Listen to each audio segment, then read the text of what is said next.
Welcome to சிறகு ஆரி work. இந்த வீடியோவில் நம்ம பார்க்க போகிறது பட்டர்ஃப்ளை ஸ்டிச்சு டைப் 2. நான் வந்துட்டு 2 லைன் ஈக்குவலாக வரைஞ்சிருக்கேன். ஆனால் பட்டர்ஃப்ளை ஸ்டிச் 1ல் வந்து பாயிண்ட்டை வச்சுருந்தேன். ஆனால் இங்கே அப்படி கிடையவே கிடையாது. நம்ம ஃப்ளாட் லோடிங் ஸ்டிச்சையே தான் போட போகிறோம். 2 லைன் வரைஞ்சிருக்கேன். ஃப்ளாட் லோடிங் ஸ்டிச் எப்படி போட்டிங்களோ அதை வந்துட்டு இந்த லைனில் நான் போட்டிருக்கேன். ரொம்ப ஈஸி. பட்டர்ஃப்ளை ஸ்டிச் 1 காட்டிலும் 2 வந்து ரொம்ப ஈஸி. ஆனால் பட்டர்ஃப்ளை ஸ்டிச் 2 விட 1 தான் வந்துட்டு ரொம்ப அழகாக இருக்கும். பட்டர்ஃப்ளை ஸ்டிச் வந்துட்டு எலகெண்ட்டாக காமிக்கிறது வந்து டைப் 1 தான். ஸோ 1 வந்துட்டு மெயினாக ப்ராக்டிஸ் பண்ணிக்கோங்க. 2 வந்து நமக்கு ரொம்ப ஈஸியாக இருக்கும். ஆனால் பட்டர்ஃப்ளை ஸ்டிச் வந்து அந்தளவுக்கு எலிவேட்டடாக தெரியாது இதில்.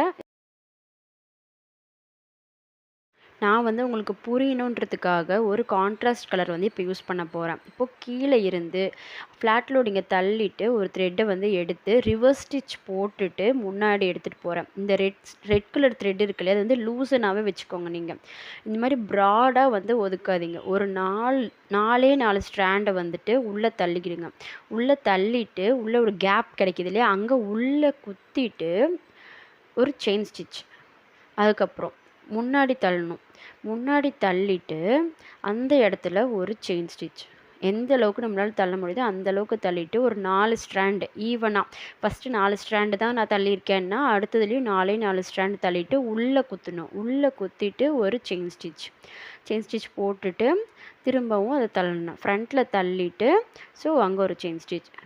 அடுத்தது பார்த்தீங்கன்னா இந்த இதில் சிக்காக இருக்க மாதிரி இருக்குது. ரொம்ப க்ளம்ஸியாக வரக்கூடாது நமக்கு. அந்த வந்து நல்லா ஒதுக்கி விட்டுட்டு அந்த 2 நூலாக தானே நாம் வந்து சில்க் த்ரெட் யூஸ் பண்ணியிருக்கோம். அந்த 2ம் வந்து ஒட்டிக்கு தான் இருக்கணும்.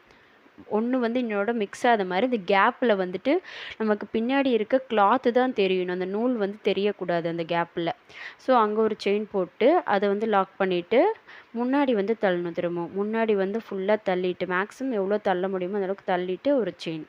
ஸோ திரும்ப ஒரு 4 ஸ்ட்ராண்ட் வந்து ஒதுக்கி விட்டுட்டு அந்த கேப் நமக்கு த்ரெட்டு தெரியுது இல்லையா, அந்த கிளாத்து தெரியுது இல்லையா பேக்ரவுண்டில், ஸோ அந்த இடத்துல ஒரு குத்தி எடுத்துடணும். இதையே தான் நம்ம கண்டினியூ பண்ண போகிறோம். ஒரு 4 ஸ்ட்ராண்டை மட்டும் நீங்கள் நடுவில் வச்சுக்கிட்டீங்க அப்படின்னா ரொம்ப அழகாக இருக்கும் நீங்கள் பார்க்கும்போது. இந்த செயின் ஸ்டிச் போடுறோம் இல்லையா நடுவில் ரெட் கலரில், இது வந்து வெறும் சில்க் த்ரெட்டில் மட்டும் போட தேவையில்ல. நீங்கள் நடுவில் வந்து இந்த கேப் தெரியுது இல்லையா, அந்த இடத்துல ஒரு பீடு கூட நம்ம ஆட் பண்ணிக்கலாம். அந்த மாதிரி பீடு வந்து ஆட் பண்ணும்போது நமக்கு ஹைலைட்டாக தெரியும் அந்த இடம். ஸோ முன்னாடியும் பின்னாடியும் செயின் ஸ்டிச் கொடுத்து முடிச்சிருங்க. நான் வந்து கான்ட்ராஸ்ட் கலர்லேயே கொடுத்துருக்கேன், ரெட்லேயே வந்துட்டு. ஸோ நம்மளுக்கு வந்து அது அழகாக தெரியும்.